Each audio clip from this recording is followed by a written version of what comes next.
Olá pessoal, aqui é Haroldo Dutra Dias, do canal Odisseia, e quero abordar um tema fascinante, as emoções.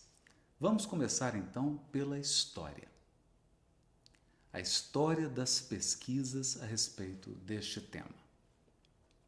Desde o desenvolvimento da teoria evolucionária por Charles Darwin no século XIX, todos os ramos da ciência, da biologia, psiquiatria, psicologia, têm se interessado em fazer uma ponte entre a evolução biológica e o seu reflexo nas estruturas mentais, cerebrais, psicológicas do ser humano.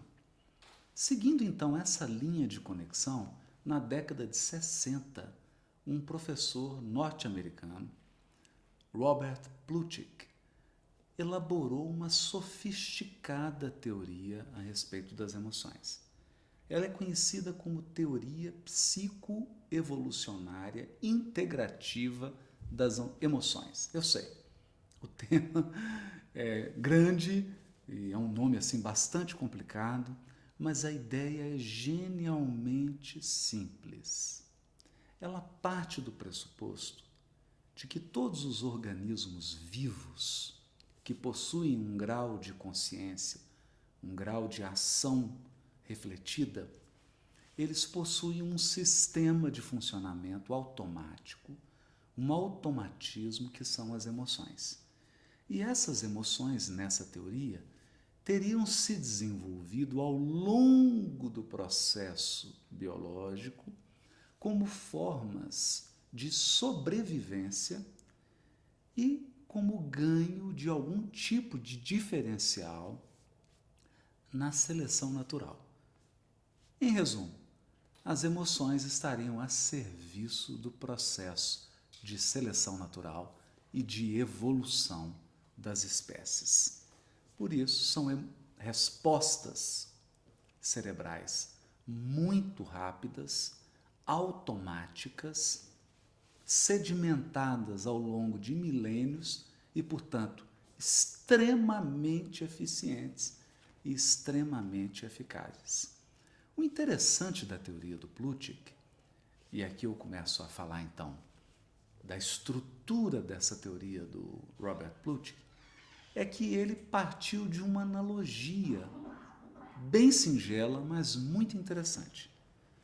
Robert Plutchik pensou assim: será que as emoções não funcionariam no psiquismo de modo semelhante ao círculo cromático das cores? Nós sabemos que existe um círculo cromático composto de 12 cores básicas e que essas cores podem variar em grau de intensidade. Então pode ser mais intenso ou menos intenso. Então pense numa cor como o vermelho. Nós temos o vermelho bem claro até um vermelho muito escuro, muito intenso. As emoções, então, pensou ele, teriam esse mesmo comportamento em relação à intensidade. Então, se você pensa em uma emoção como o medo, nós temos desde uma ligeira apreensão, que é um medo bem sutil, com pouquíssima intensidade, até um medo extremamente potente, que é o caso do pânico, do terror total. Então, partindo dessa ideia, ele explorou ainda mais o círculo cromático e imaginou então, e aqui está o aspecto mais interessante da sua teoria, que essas emoções também poderiam se combinar, assim como as cores se combinam. A partir dessas 12 cores básicas, nós podemos formar uma infinidade de cores derivadas. E nas emoções ocorreria o mesmo. Então ele pensou, se ele descobrisse, se ele investigasse esse conjunto de emoções primárias, as outras emoções seriam, na verdade, combinações dessas emoções primárias. É como se você estivesse misturando várias tintas.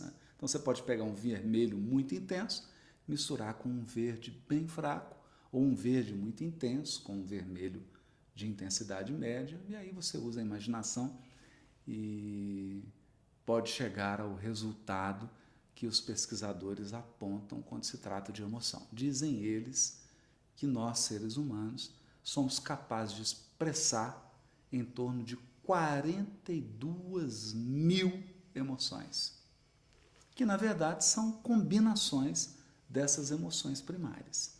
O interessante da teoria do Robert Plutchik é que, partindo da analogia do círculo cromático, ele pensou quantas emoções são primárias. E ele chegou a um número curioso, porque não levou até as últimas consequências a sua analogia do ciclo cromático. Então ele propôs que haveria 8 emoções básicas e não 12, como são as 12 cores do ciclo cromático. É bem curioso esse fato, né? Como se ele deixasse de lado a possibilidade de uma analogia ponto a ponto com o ciclo cromático. Optou por 12 emoções básicas, descobriu, trabalhou essas emoções, investigou ao longo da sua vida e escreveu verdadeiros best-sellers a respeito desse tema, que inspirou vários outros pesquisadores, como o renomado Paul Ekman, também norte-americano, famoso porque inspirou o filme Divertidamente. Outro aspecto interessante da teoria do Robert Plutchik é que ele agrupa essas emoções, essas 8 emoções básicas, em pares. Então ele diz que as emoções funcionam como polos e elas atuam de modo dual. Então nós teríamos, na verdade, 4 pares de emoções básicas e ele desenha, então, um quadro, uma espécie de pétalas coloridas, expressando essas 8 emoções básicas em opostos, né? Então, os 4 pares opostos, define cores para essas emoções e com isso ele consegue expressar as variações de intensidade e isso que está um incrível, ele começa a misturar emoções primárias. Então você imagina o que resulta da mistura de medo e raiva, ou da mistura de antecipação e medo, ou surpresa e raiva. E assim vai compondo e sugerindo emoções secundárias, terciárias, a partir dessa estrutura básica das emoções primárias. Aqui, então, termina a grande contribuição desse teórico Robert Plutchik. E começa, de certo modo, a contribuição de um outro pesquisador, que é Paul Ekman. Paul Ekman quis simplificar ainda mais, achando complexo essa estrutura de emoções pares e essa roda de pétalas. Paul Ekman se fixou em 5 emoções primárias, que poderia ser encontrada num cavalo, num gato, num cachorro, porque na verdade o Paul Ekman estava interessado na universalidade da experiência das emoções. Partindo dessa investigação da universalidade da expressão das emoções, chegando inclusive a visitar tribos primitivas para checar essa sua teoria, Paul Ekman desenvolveu um sofisticado sistema de catalogação do movimento dos músculos da face na expressão de determinadas emoções. Então ele conseguiu pesquisar quais músculos faciais estão envolvidos, por exemplo, na expressão da raiva, na expressão da alegria, da tristeza, da surpresa, do medo, ou seja, que foram as emoções por ele definidas como básicas. Essa pesquisa, naturalmente, lhe rendeu vários prêmios.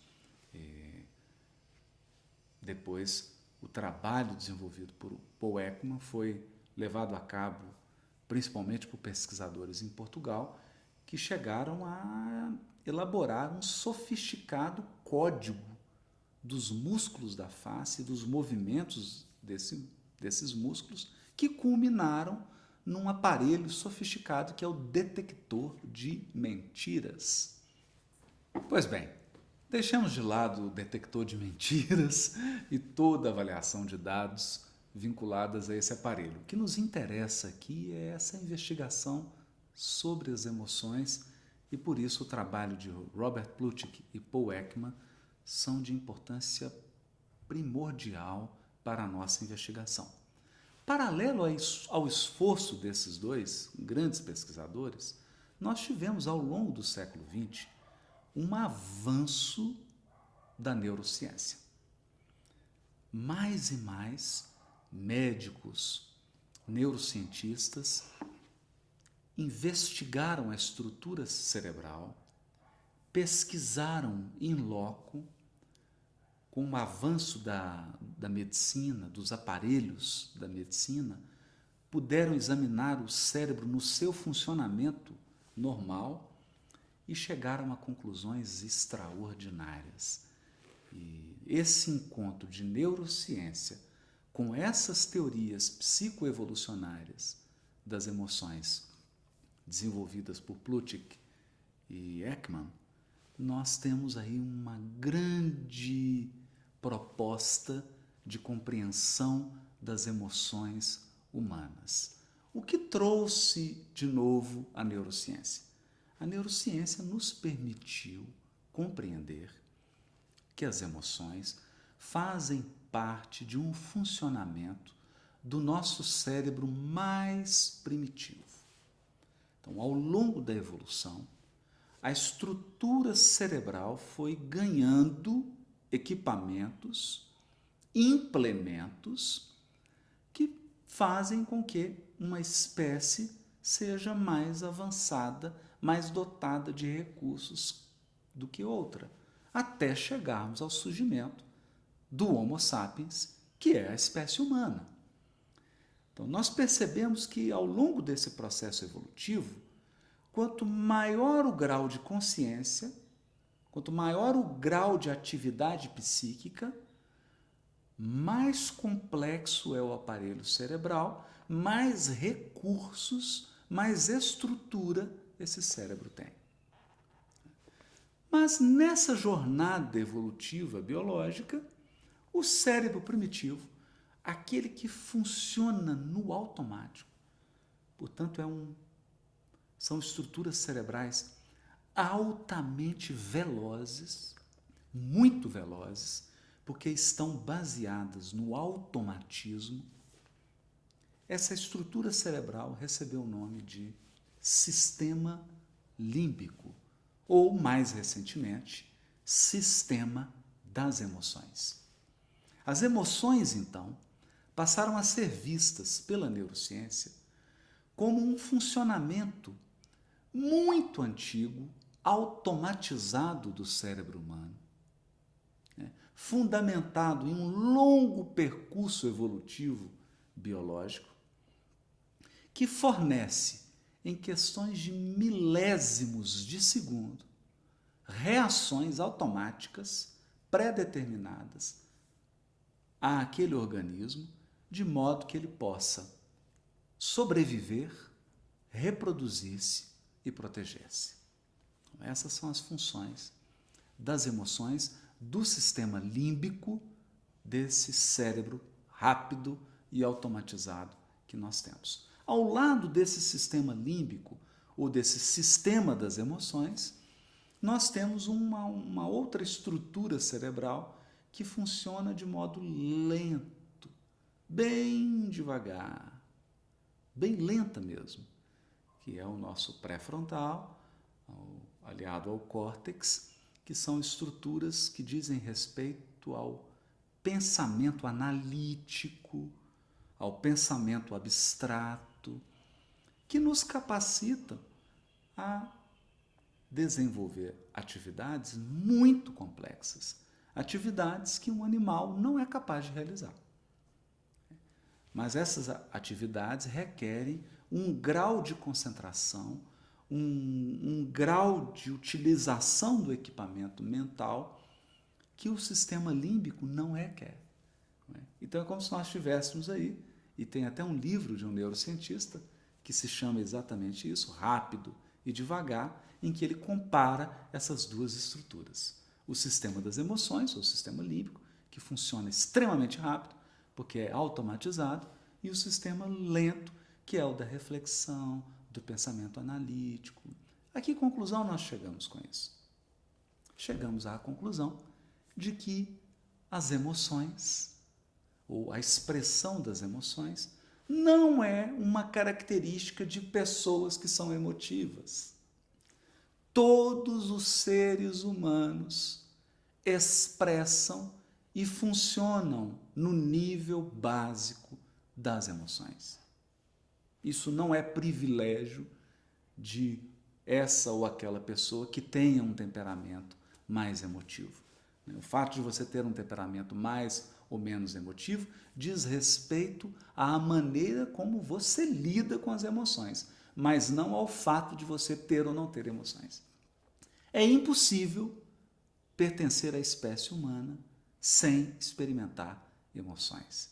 E a nossa primeira resposta diante de qualquer acontecimento, diante de qualquer objeto, de qualquer circunstância, de qualquer fato, nossa primeira resposta é emocional.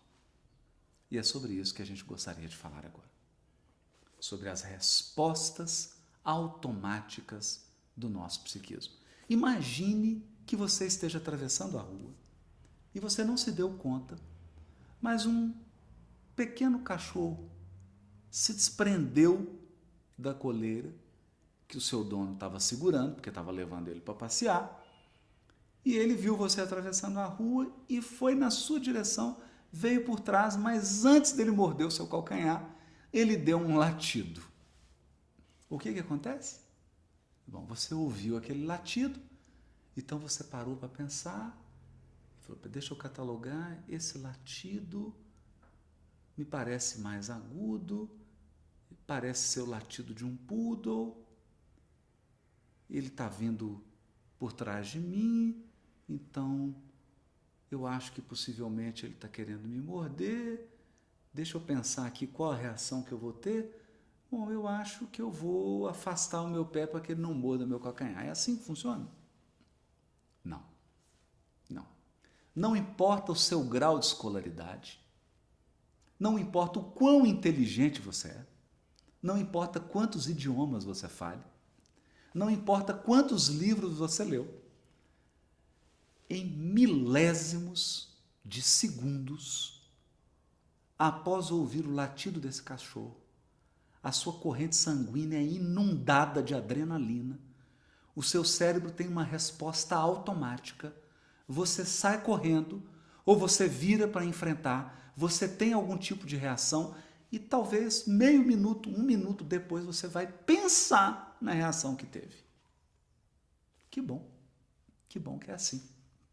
Porque se não fosse assim, você não sobreviveria. Não seria possível a sobrevivência durante a evolução biológica se você tivesse que a todo momento avaliar, pensar, refletir sobre situações para decidir como que seu organismo reagiria a essa ou aquela circunstância. Por isso nós temos um cérebro que funciona no automatismo, no piloto automático, e as reações que ele exibe podem ser catalogadas e recebem o nome de emoções.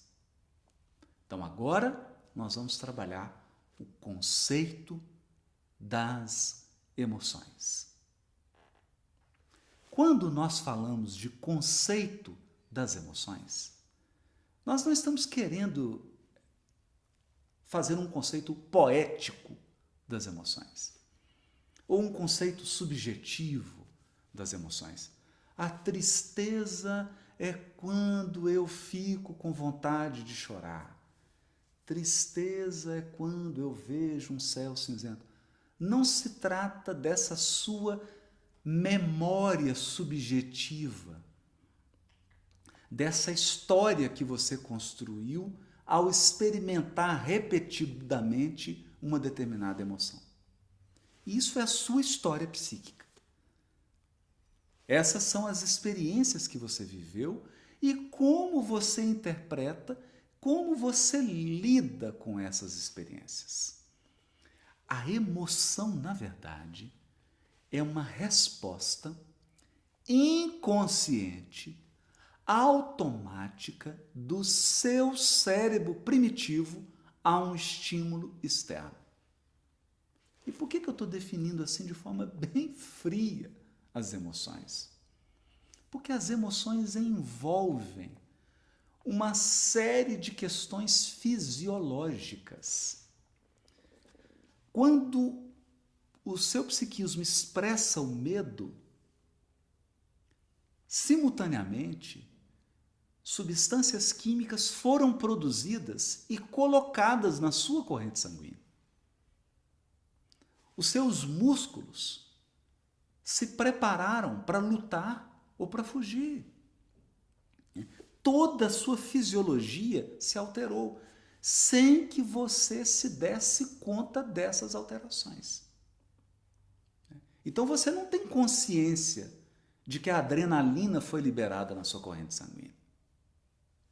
Você apenas sente os efeitos fisiológicos da adrenalina no seu sangue, que é essa excitação, não é? Que é o pelo arrepiado, que é toda essa preparação do seu organismo para correr, para fugir ou para encarar, para lutar, para enfrentar aquela ameaça. Porque a emoção que está tomando conta de você é o medo. Da mesma maneira, a emoção raiva. Uma série de substâncias químicas, uma série de reações fisiológicas são experimentadas quando você está diante de um obstáculo que impede que você tenha acesso a um objeto, a alguma circunstância, a algo que vá satisfazer uma necessidade que você está buscando preencher. Então, a reação a esse obstáculo é a raiva. Então, aqui nós precisamos entender que está em jogo não apenas uma questão psicológica subjetiva, está em jogo a fisiologia. Todo o funcionamento cerebral das glândulas endócrinas e de uma série de elementos do nosso corpo que são ativados e que funcionam sem que você tome consciência disso. Basta você imaginar. Você sabe agora, né, exatamente como que seu coração está batendo e quantas batidas ele está dando por segundo? Você tem ideia da alteração do ritmo do seu batimento cardíaco quando você experimenta o medo? Quantas batidas você está tendo agora? Se você sentir medo, essas batidas vão para quanto? Você não sabe. Você sequer se dá conta que isso altera, mas altera. Ao experimentar a emoção raiva, seu batimento cardíaco acelera. Ao experimentar a emoção medo, seu batimento cardíaco se altera. Sua pressão sanguínea se altera. E você tem consciência? Não, você não tem consciência. Então, nesse paradigma, a partir dessas pesquisas da neurociência, dessa investigação da neurociência no cérebro humano, nós chegamos à conclusão que todos os seres humanos sentem por segundo várias emoções. As emoções fazem parte da nossa vida muito mais do que nós estamos dispostos a admitir. E mais, as emoções comandam nosso comportamento muito mais do que a gente está disposto a confessar.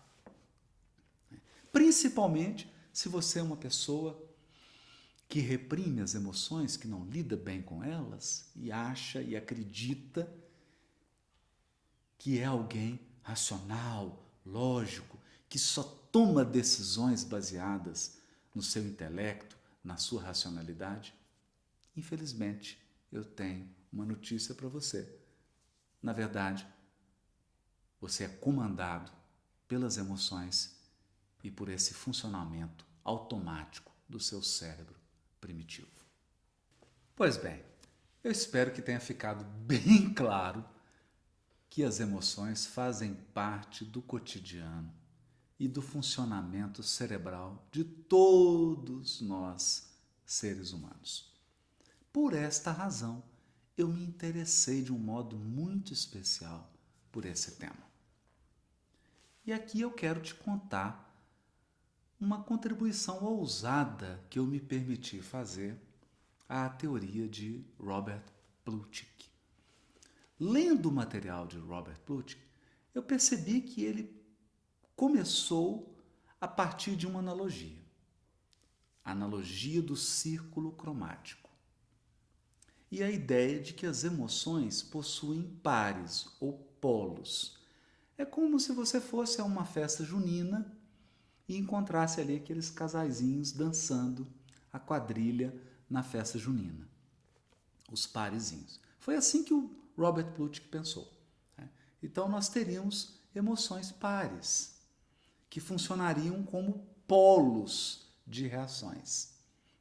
Mas quando eu via a analogia do ciclo cromático, 12 cores primárias, e o Plutchik definindo 8 emoções primárias, eu logo pensei, mas não seriam 12? Se ele está fazendo a analogia das emoções primárias com as 12 cores primárias, deveriam ser 12 emoções. E quando eu comecei a examinar os pares de emoções propostos por Robert Plutchik, eu percebi que alguns pares não faziam muito sentido. Eles não se encaixavam perfeitamente. Né? Alguns eram pares como se fosse um casal 20. Então, o Robert Plutchik fala de um primeiro par e você vai concordar comigo que esse talvez seja o Adão e Eva das emoções. Né? Alegria e tristeza. Quem duvida que alegria e tristeza sejam um par de emoções? Um casalzinho de emoções que está lá na festa junina dançando a quadrilha. Ninguém tem dúvida disso. Né? Outro par muito promissor, né? Um outro casal 20 das emoções do Plutchik. Antecipação e surpresa. Então, a emoção de surpresa está diante do imprevisível, do desconhecido, e a emoção da antecipação quer encontrar algo que você já conhece, algo que é previsível. É um par. Alegria e tristeza, antecipação e surpresa, era um par. Mas quando Plutchik coloca como par medo e raiva,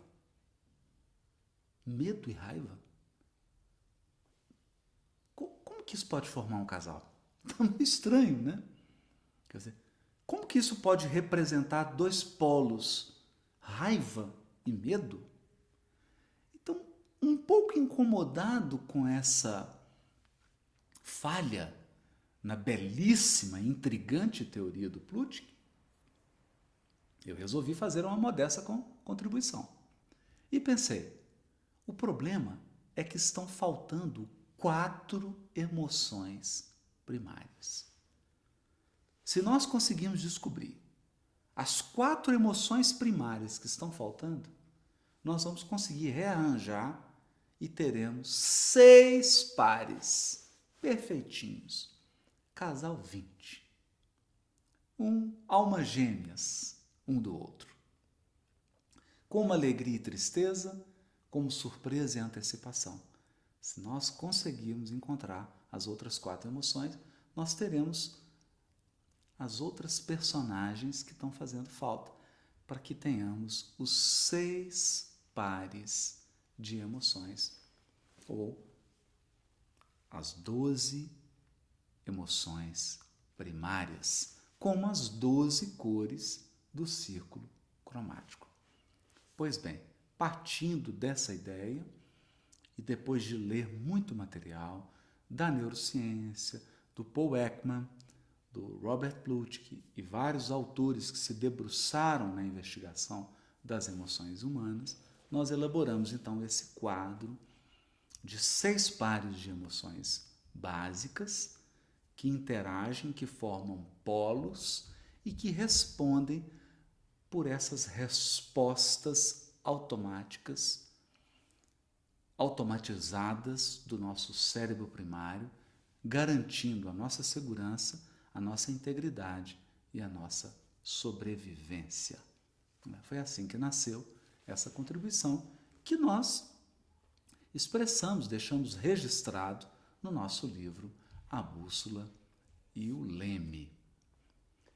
E agora eu quero dizer qual a utilidade disso, porque naturalmente nós não estamos aqui estudando as emoções apenas por um deleite intelectual. Qual o propósito de se estudar essas emoções? Então, antes de nós falarmos quais são essas 12 emoções, gostaríamos de falar do objetivo. Quer dizer, o que nós buscamos quando fazemos esse tipo de investigação? Quando comparamos, quando examinamos, quase fazemos uma autópsia aí de cada emoção para entender a sua lógica, como é que ela funciona, o tipo de comportamento que ela gera, o tipo de reação fisiológica. Nós buscamos o quê? Autodomínio. A compreensão do funcionamento das emoções em nós nos levam efetivamente ao autodomínio. Quer dizer, a capacidade de lidar de maneira humana e não desumana, de uma maneira humana com as nossas emoções, mas, sobretudo, de uma maneira saudável, efetiva, eficaz com as nossas emoções. Nós podemos permitir que as nossas emoções nos coloquem no estado de total descontrole, ou podemos aprender a lidar com essas emoções para que a gente retire o potencial evolutivo, o potencial acumulado por essas respostas automatizadas do nosso cérebro. Ou seja, nós podemos aproveitar esse ganho evolutivo ou podemos simplesmente sermos dominados totalmente por ele e nos comportarmos como criaturas subhumanas, que estão abaixo da linha da racionalidade. Então, o autoconhecimento, o autodomínio, pede um mergulho muito intenso nessas emoções. E, sobretudo, em como essas emoções se expressam em nós mesmos. Nós temos ouvido várias pessoas falarem de inteligência emocional. Inteligência emocional nas organizações, inteligência emocional na educação, inteligência emocional no mundo corporativo, livros e livros explicando sobre inteligência emocional, salientando que é importante você ter uma inteligência emocional. Mas convenhamos, se você não consegue sequer dar nome às emoções que você está sentindo, como que você vai alcançar a inteligência emocional? Se esses autores desses livros que falam de inteligência emocional sequer apontam quantas emoções primárias existem, como é que nós vamos adquirir inteligência emocional?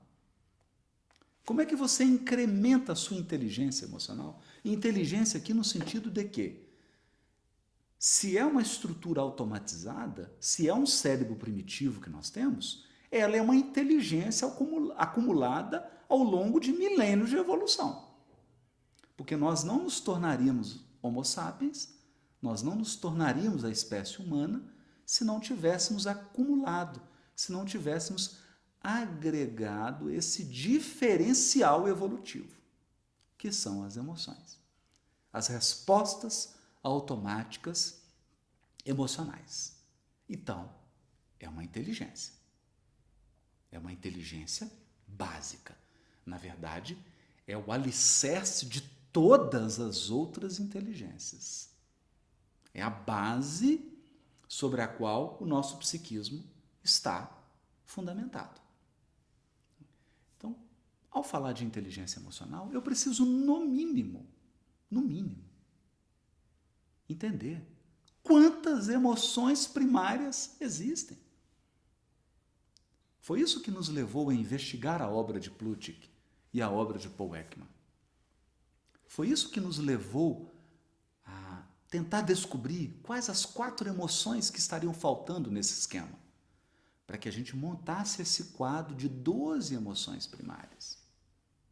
A partir disso, quando nós compreendemos esse quadro de 12 emoções, nós somos capazes de dar nome às emoções que nós estamos sentindo. Com isso, você ganha vocabulário emocional. Você começa a aprender a linguagem das emoções. Você identifica. Eu estou sentindo medo. Eu estou sobre a emoção da surpresa. Eu estou sob a emoção da antecipação. E você deixa de ficar fazendo julgamentos moralistas, julgamentos tolos, julgamentos culturais a respeito dessas emoções. E passa a respeitar essas emoções como um sofisticado mecanismo do nosso psiquismo para garantir a nossa integridade, a nossa sobrevivência, a nossa segurança. E, portanto, a evolução da nossa espécie. A evolução do Homo sapiens, a evolução da espécie humana, depende desse sistema de emoções, conquistado ao longo dos milênios. Com essa perspectiva, o seu olhar sobre as emoções é muito mais maduro. E aí sim, começa a aquisição de um vocabulário, de uma linguagem emocional.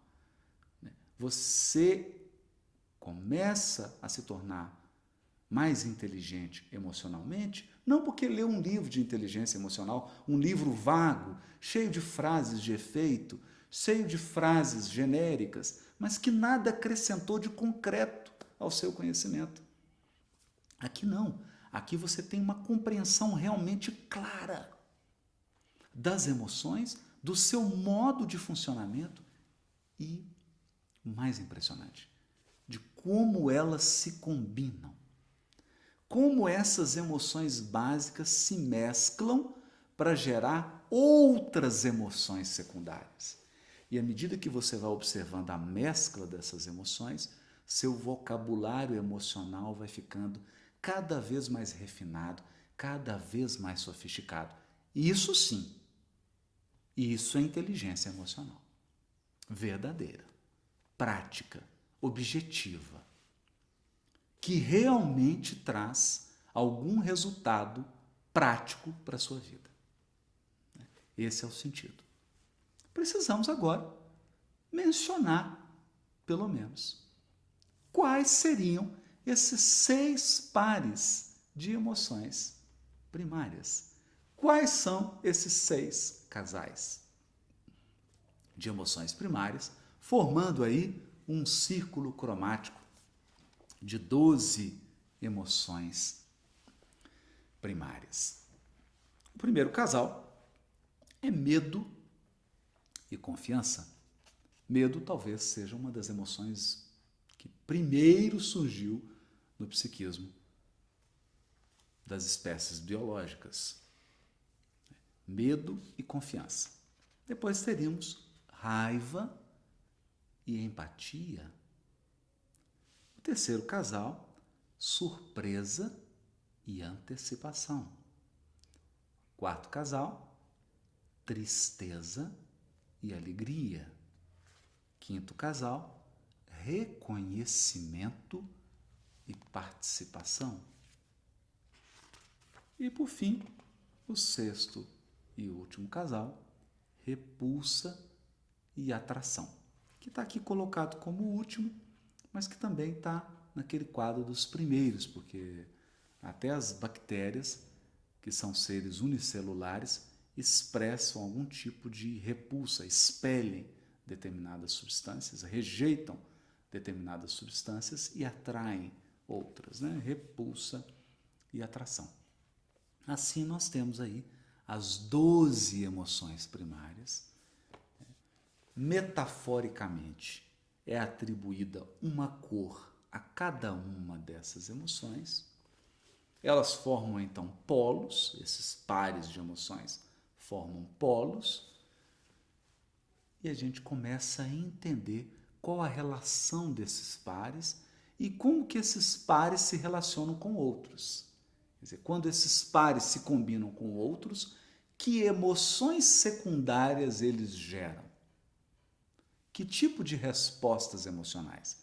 Então, diante de uma pessoa que está expressando muito intensamente um quadro emocional, se você investiga com mais cuidado, você pode perceber naquele comportamento dela uma mescla de 3, 4, 5, 6 emoções que se combinaram para formar aquele estado emocional. Então, o estado emocional seria uma síntese, um resumo daquela somatória de emoções, que pode ser uma emoção primária ou a mistura de várias delas. Lembrando que as emoções variam em grau de intensidade. Então nós temos uma raiva muito intensa, que é uma ira, até uma raiva muito suave, quase imperceptível, mas que é a raiva. E com isso nós vamos adquirindo essa sutileza, essa percepção sofisticada dessas nuances, dessas variações das emoções e dessas combinações dos pares de emoções. Com isso tudo, nós queremos nada mais, nada menos que estimular a sua curiosidade, a sua vontade de ampliar o seu vocabulário emocional, ampliar o seu conhecimento das emoções, para que você amplie o seu autoconhecimento e para que você adquira autodomínio, autocontrole das suas atitudes, das suas palavras, das suas ações, enfim, do seu comportamento. Mais informações, acompanhe o nosso canal Haroldo Dutra Dias Odisseia, o nosso site haroldodutradias.com e as nossas mídias sociais, Instagram, Facebook, que estão aí colocadas aí embaixo. Não deixe de visitar, se inscreva, faça o seu comentário, faça perguntas, participe conosco. Vamos adquirir verdadeiramente inteligência emocional, vamos nos aprimorar em perceber essas emoções, essas nuances, essas sutilezas das combinações das emoções em nós e nas pessoas que convivem conosco. Até a próxima.